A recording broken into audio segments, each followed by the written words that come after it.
తెలంగాణ రాష్ట్ర వైతాళికుడిగా పేరు పొందినటువంటి సురవరం ప్రతాపరెడ్డి 1896 మే 28న మహబూబ్నగర్ జిల్లాలోని ఇటికెలపాడులో రంగమ్మ నారాయణరెడ్డి దంపతులకు జన్మించారు.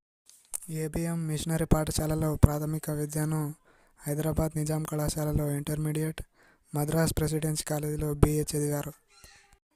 తెలుగు, హిందీ, ఉర్దూ, సంస్కృతం, ఫారసీ మరియు ఆంగ్ల భాషలలో నిష్ణాతులు. గోల్కొండ పత్రిక, దానికి అనుబంధంగా భారతీయ సాహిత్య పత్రిక, ప్రజావాణి పత్రికలను స్థాపించి సంపాదకుడిగా, పత్రిక రచయితగా ప్రసిద్ధి చెందారు. ఆంధ్రుల సాంఘిక చరిత్ర, హిందువుల పండుగలు, హైందవ ధర్మవీరులు మరియు గ్రంథాలయోద్యమం ఇదైన ముఖ్య రచనలు. 1955లో ఆంధ్రుల సాంఘిక చరిత్ర రచనకు గాను కేంద్ర సాహిత్య అకాడమీ అవార్డు లభించింది. 1953 ఆగస్టు 25న మరణించారు.